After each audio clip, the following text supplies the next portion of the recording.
Esse é mais um vídeo do projeto Cientistas. O tema de hoje é arqueologia e a gente vai conversar com Mário Polo.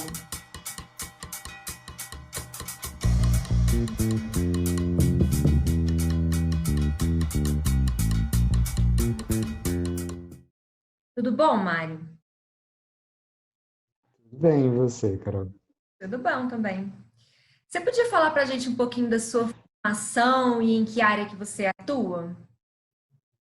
Sim, eu sou graduado em História e depois fiz um mestrado em Patrimônio Cultural pelo IFAM, né, já trabalhando com arqueologia, e aí o doutorado em Arqueologia pelo Museu Nacional. E aí agora, terminando o doutorado, passei no concurso para técnico em arqueologia aqui no museu e estou como gerente de coleções arqueológicas do Museu Nacional atualmente. Legal. E como que foi essa passagem da história até chegar na arqueologia? O que que aconteceu? Então, na época que eu fui decidir por uma graduação, era um momento em que não tinha nenhuma graduação aberta em arqueologia no Brasil. Justo um intervalo aí entre a Estácio de Sá, que foi lá nos anos 80 até 90, e depois as graduações que surgiram a partir dos anos 2000. Eu entrei em 2005 e eu sabia que eu queria arqueologia, mas aí eu fui fazer história pensando em chegar na arqueologia depois. E eu sou de Londrina, no Paraná, né? Então, assim, é interior, e lá a gente não tinha nenhuma formação em arqueologia, nenhuma expertise em arqueologia na região. Talvez em Maringá, né? Mas, enfim, eu fui fazer história e aos poucos fui me enfiando na arqueologia. Me enfiando, me colocando, buscando como chegar. E depois fui para o Amapá, fui para São Paulo, e aí rodei o mundo atrás de conseguir me formar e me dedicar à arqueologia em si. Não, como que você tomou conhecimento da existência da arqueologia? Como que a arqueologia passou a ser uma opção tão nítida assim? Eu era nerd, né? E aí eu ficava viajando em Egito e eu ficava assim lendo muito. E a arqueologia sempre me fascinou. Mas era uma visão de arqueologia muito infantil também, né? Sem conhecer o que era ser arqueólogo no Brasil. Então também eu tive vários momentos de surpresa com a arqueologia, com o campo, com o que é ser arqueólogo, arqueóloga de fato. Fui descobrindo isso no processo.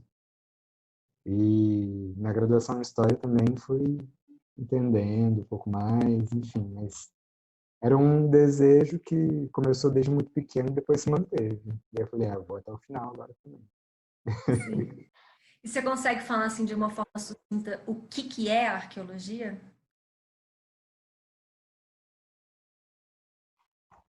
É difícil, mas dá para dizer que é uma, um campo de pensamento aí que se dedica à materialidade, com os objetos, com as coisas, e no tempo, né? Também ao longo do tempo.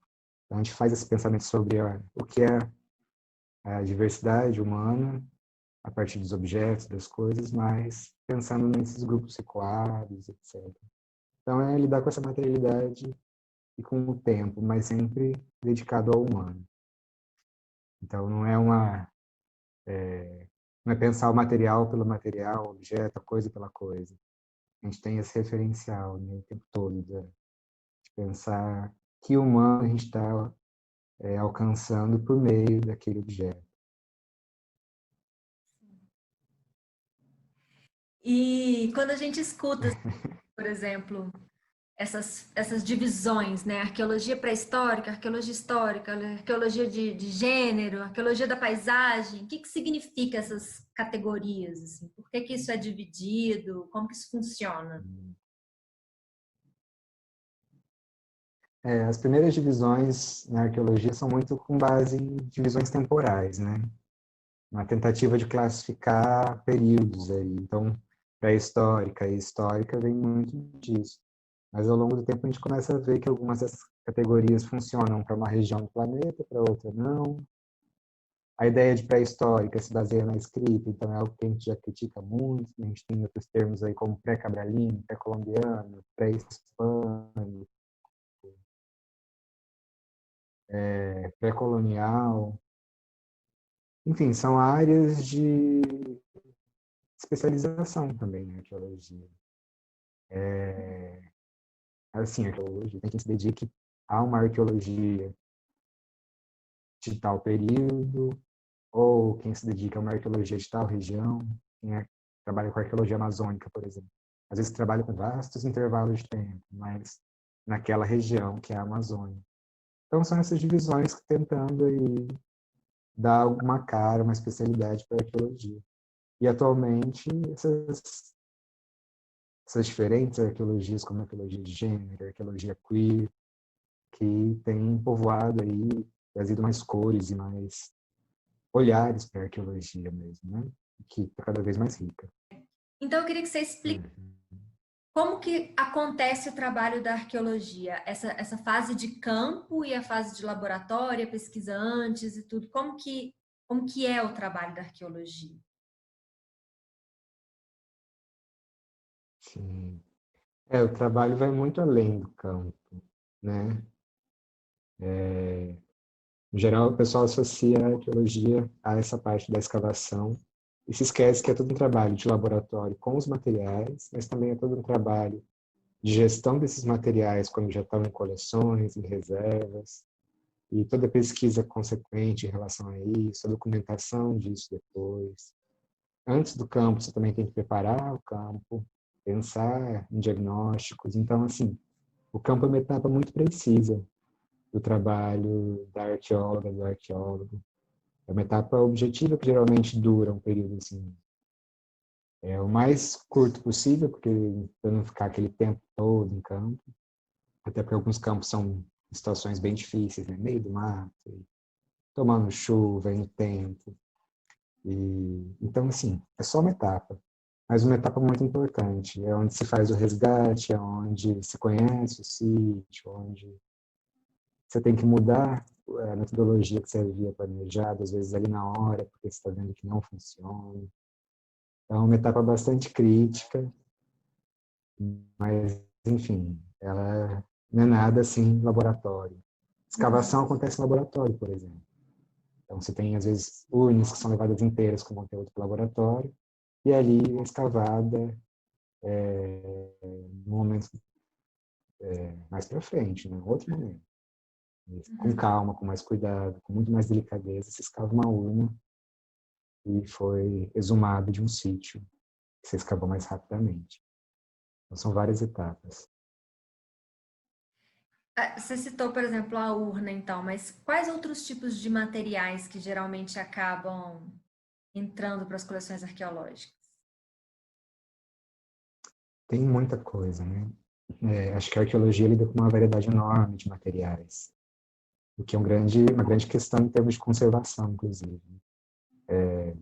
Mas desde cerâmica e material lítico, rocha, que é o mais básico aqui no Brasil, né?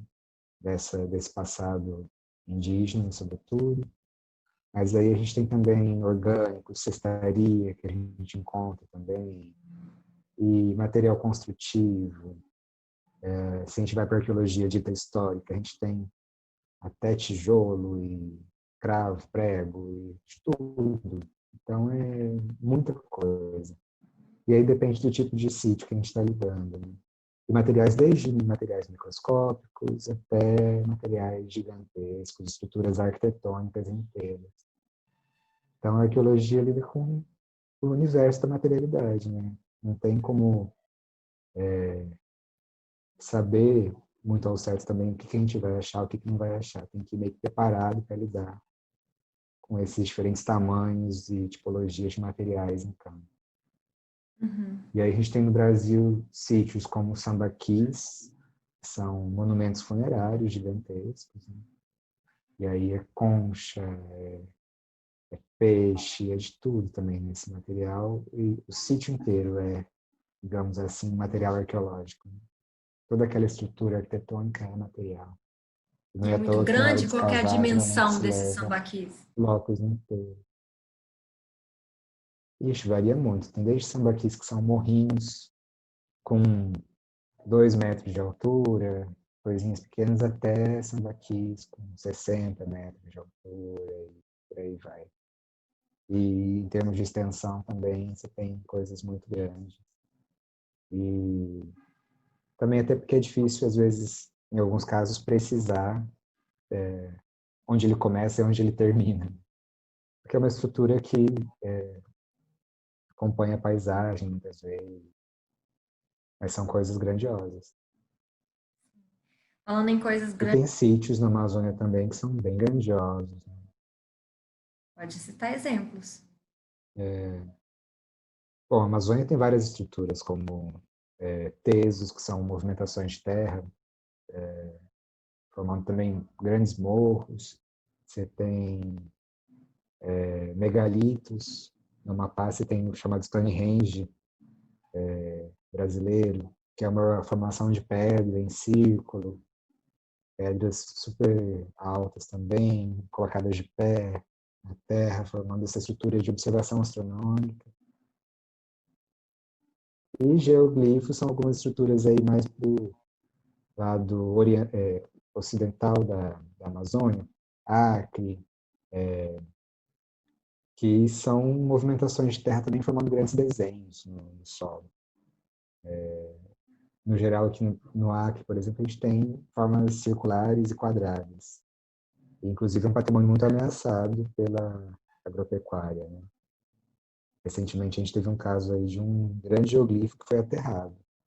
O proprietário do terreno passou o trator por cima, alegando que o terreno é dele, ignorando a legislação.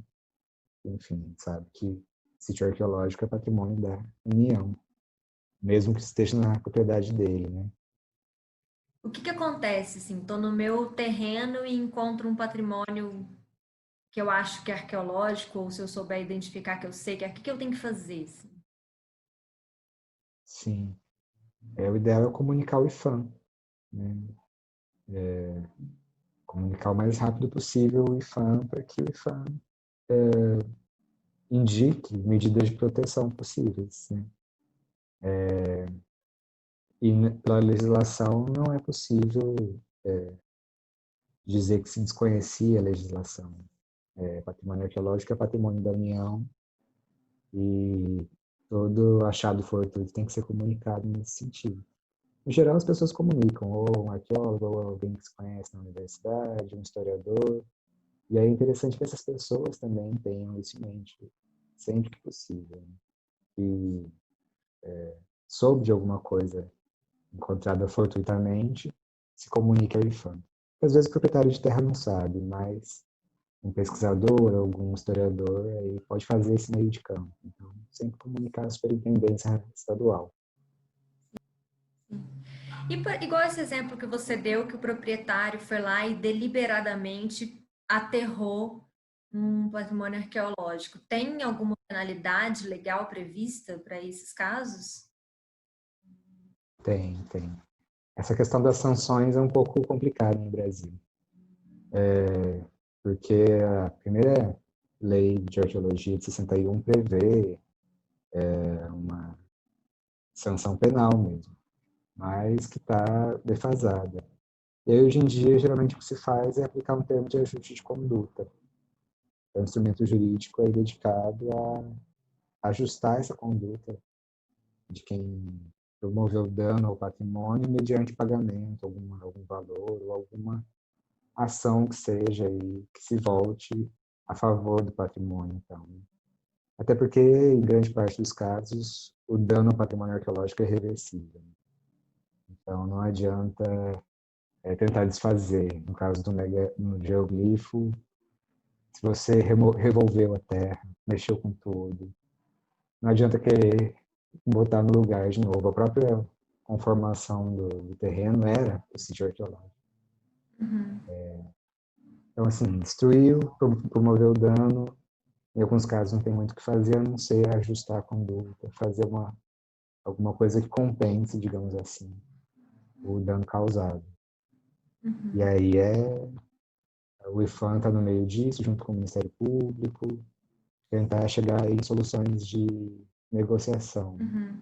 Você falou disso que revirou o solo, já destruiu ali irreversivelmente esse patrimônio. Então, como que acontece a participação do IPHAN? Eu sei que você, né, como você disse, você fez o mestrado lá, para prevenir esses danos nos empreendimentos mesmo que já tem alguma coisa prevista de revirar um solo, assim. Sim, sim. Aí tem toda a legislação de licenciamento ambiental, né? Que a legislação ambiental, justamente, permitiu que houvesse uma legislação de patrimônio cultural, de proteção ao patrimônio arqueológico, que prevê etapas de controle, digamos assim, para que um grande empreendimento não revire o solo sem que haja um diagnóstico, para que se imagine, se entenda se há sítio ou não na região. Então, há várias etapas, diagnóstico, caso se entenda que possa haver um sítio, se saiba que há um sítio, aí vai para a etapa de resgate, de escavação propriamente dita. Depois disso tem a etapa de monitoramento, enfim. A legislação ambiental, ela prevê aí uma série de medidas de controle para garantir que se entenda esse sítio, se possa resgatar esse material arqueológico, sem impedir que uma obra seja realizada, tentando conciliar da melhor forma possível as duas coisas. Né? Infelizmente, a gente tem muitos casos de descumprimento da legislação ambiental. E aí são os casos em que se ignora a legislação específica de patrimônio e os sítios são, enfim, destruídos de forma irreversível.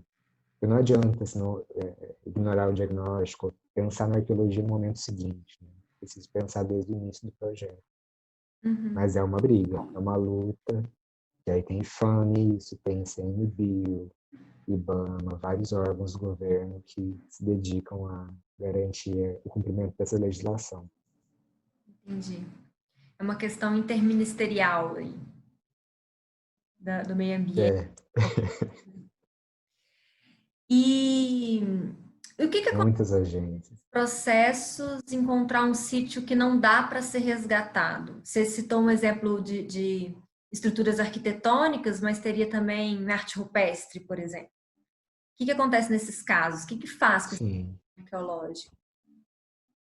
Aí a arqueóloga ou arqueólogo, eles podem indicar medidas, como, por exemplo, o registro, e uma série de estudos mais vastos possíveis, na tentativa de meio que esgotar aquele sítio, se ele for impreterivelmente destruído, né? Então, você tem casos de sítios, por exemplo, que foram submersos em pintura rupestre, né? E devido a uma barragem, se sabia que o funcionamento da barragem ia ser submerso. Então, se fez o registro, se estudou o máximo possível e, perdão, esse sítio era de gravura, não de pintura.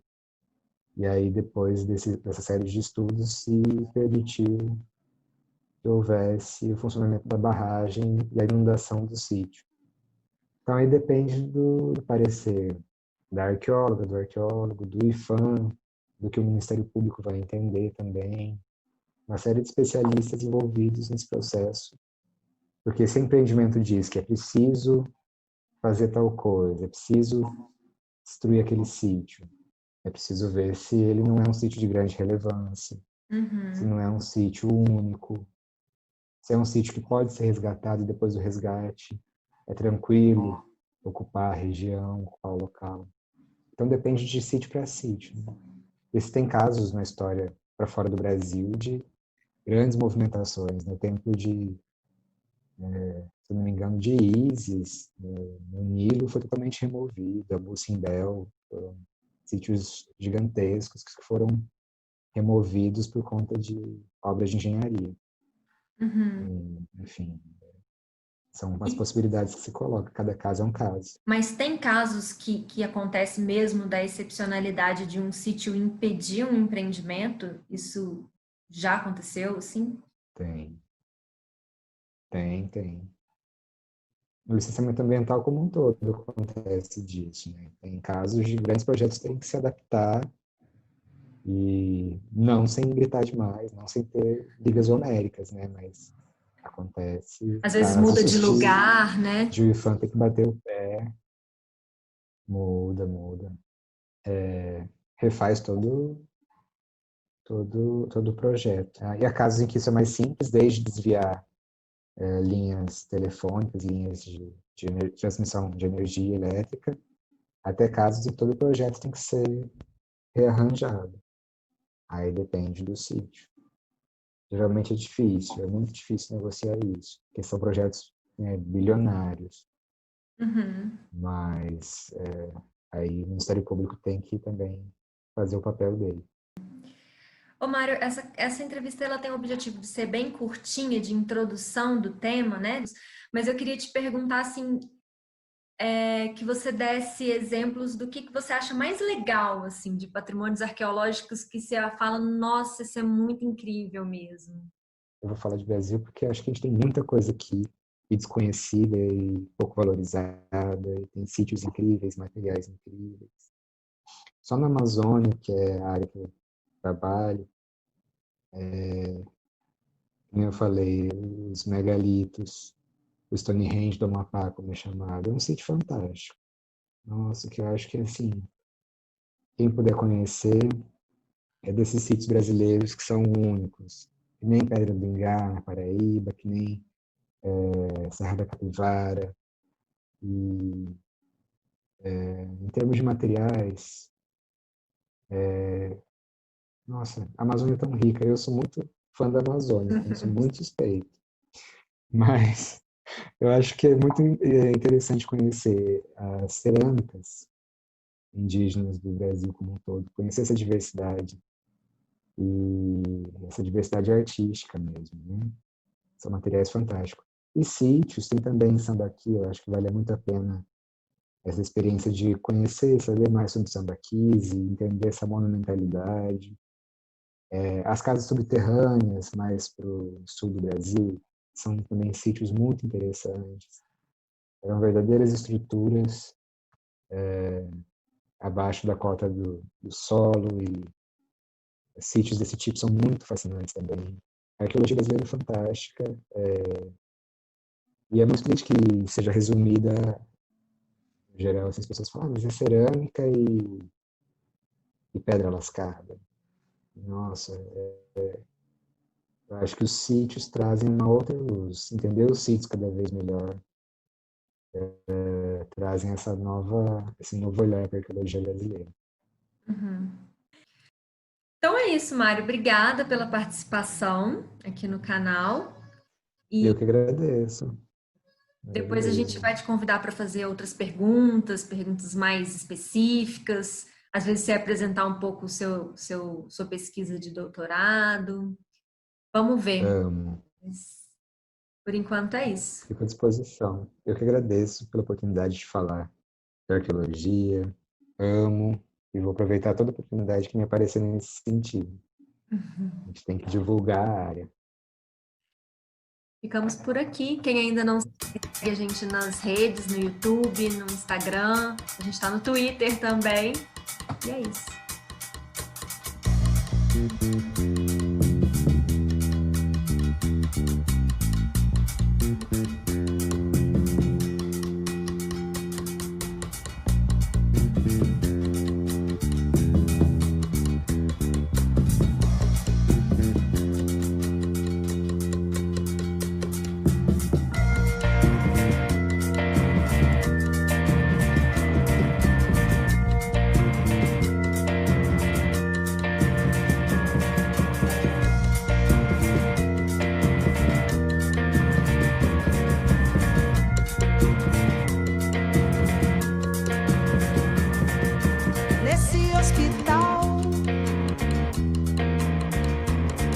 Você me tratou mal.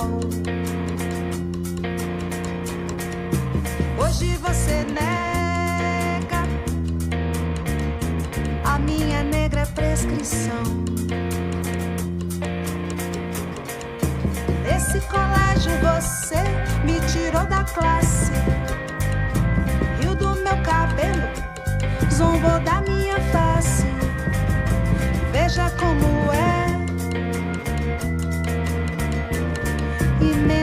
contradição. Hoje sou eu quem lhe provê educação. Esse corpo mulato que você desfruta quando é